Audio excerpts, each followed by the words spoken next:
অগ্নিকাণ্ডে পুড়ে ছাই বিধবা মহিলার একমাত্র ঘর। অগ্নিকাণ্ডের ঘটনাটি ঘটেছে বুধবার সকাল 8টা নাগাদ মালদা জেলার হরিশ্চন্দ্র 1 নম্বর ব্লকের অন্তর্গত ভিঙ্গল গ্রাম পঞ্চায়েতের রামচন্দ্রপুর গ্রামে। ঘটনায় ব্যাপক চাঞ্চল্য ছড়ায় গোটা এলাকায়। এদিন সকাল 8:30 নাগাদ জয়ন্তী দাসের বাড়িতে দাউ দাউ করে অগ্নিকাণ্ডের ঘটনা ঘটে। আগুন নেভাতে হাত লাগান স্থানীয়রাই। ঘটনার খবর পেয়ে ছুটে আসে তুলসীহাটা দমকল কেন্দ্র থেকে একটি ইঞ্জিন। দমকলের বাহিনী পৌঁছানোর আগেই ওই মহিলার বাড়িতে থাকা সমস্ত আসবাবপত্র এবং গোটা বাড়িটাই কার্যত পুড়ে ছাই হয়ে যায়। কিভাবে আগুন লেগেছে তা এখনো জানানো যায়নি, তবে শর্ট সার্কিট থেকে আগুনের সূত্রপাত বলে প্রাথমিকভাবে অনুমান করা হচ্ছে। স্থানীয় বাসিন্দা মিঠুন চন্দ্র দাস জানান, আজকে রামচন্দ্রপুর গ্রামে জয়ন্তী দাসের বাড়িতে আগুন লেগেছিল। আগুনে সমস্ত কিছু পুড়ে ছাই হয়ে গিয়েছে। তিনি খুব অসহায় মহিলা, ছোট্ট একটি বাড়িতে কোনো রকমে বাস করতেন। আরেকজন বাসিন্দা জানাচ্ছেন, কিভাবে আগুন লাগলো তা বলা যাচ্ছে না, তবে প্রাথমিকভাবে অনুমান করা হচ্ছে শর্ট সার্কিটের জন্যই এই অগ্নিকাণ্ডের ঘটনা। দমকল আসার আগেই সবকিছু পুড়ে ছাই হয়ে যায়। এবার তার আশ্রয় কোথায় হবে এ নিয়ে চিন্তায় রয়েছেন সেই মহিলা সহ তার আত্মীয়রা।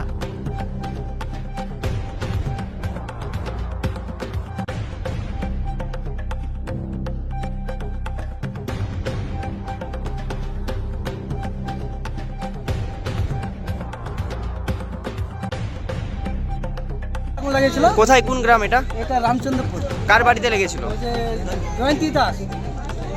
কি কি পুড়েছে? সব বাড়ির কিছু বাকি না, সব পুড়ে গেছে। ব্যাংকের বই, আধার কার্ড, ভোটার ছবি, সব মানে বাড়ির সমস্ত কিছু? সমস্ত কিছু বাকি না। বাড়িতে কি একাই থাকতো? বাড়িতে একাই থাকতো, বিধবা মহিলা। ওই সব মাঙে চাই খাতো, আর এরকম করে সংসার চালাতো। ওই ছোট্ট কি বাড়ি ছিল? ছোট্টই বাড়ি ছিল। এই বাড়িটা দেখেন না, এই বাড়িটাই ছিল। এই আমরা সরকারের কাছে আবেদন করছি। দমকল এসেছিল? দমকল এসেছিল। দমকল আসার আগেই সব পুরে ছাই হয়ে গেছে, তারপরে দমকল আসে ঘেরালো। তারপর সরকারের কাছে কি আবেদন চাইছেন স্থানীয় বাসিন্দা? সরকারের কাছে আবেদন করছি সবাই মিলে, যে গ্রামবাসী, যে এর একটু কোনো ব্যবস্থা ভালো করে থাকার ঘর বাড়ি যেন এর হয়ে যায়। কি নাম? আমরা মিঠুন চন্দ্র দাস, বাড়ি রামচন্দ্রপুর। কারেন্টের তারে কখন লেগেছিল এটা? একটু আধা ঘন্টা আগে কোথায়, কোন গ্রাম এটা? রামচন্দ্রপুর পটনাকে মজায় কার বাড়িতে লেগেছিল? জয়ন্তী দাসের বাড়ি। সে কি একাই থাকে? এলাকায় বৃদ্ধ, মানে যাকে বলে ও, মানে কোনো কাম ওর কি স্বামী নাই? না, স্বামীও নাই, ছেলেও নাই। কেউ না। কি কি ক্ষয়ক্ষতি হয়েছে? কি কি ক্ষয়? প্রায় তো শেষ হয়ে চলে যাবে। বাড়ির সমস্ত বাড়ির কিছু? সব শেষ, কিছু তো নাই, সব ছাপা, কিছু নাই। দেখতেই পাচ্ছেন আপনারা সবাই। কি সরকারের কাছে কি আবেদন করবেন? চাইছি আমাদের বৃদ্ধ মানুষকে যেভাবে থাকার ব্যবস্থা হয় সেভাবে করে দিয়ে যাও। কি নাম আপনার? আমার নাম শিবনাথ দাস, বাড়ি রামচন্দ্রপুর। কোথা থেকে? কোথায় লেগেছে আগুনটা? ঘরে কোন গ্রাম এটা? রামচন্দ্রপুর। কার বাড়িতে লেগেছিল? জয়ন্তী দাস, সে কি বিধবা, তার স্বামী নাই? বিধবা। কি কি পুড়েছে? সব সম্পূর্ণ, বাড়ির কিছু নেই। কি বিধবা আছে? বিধবা, কেউ নাই ওর? কেউ নাই।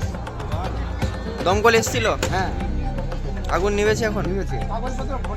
কি চাইছেন সরকারের কাছে? সরকার কিছু, গরিব মানুষ কিছু সাহায্য দিলে ভালো হয়। এখন থাকবে কেমনি, খাবে কেমনি? কি নাম আপনার? আমার নাম শিবু দাস, বাড়ি বাড়ি রামচন্দ্রপুরে।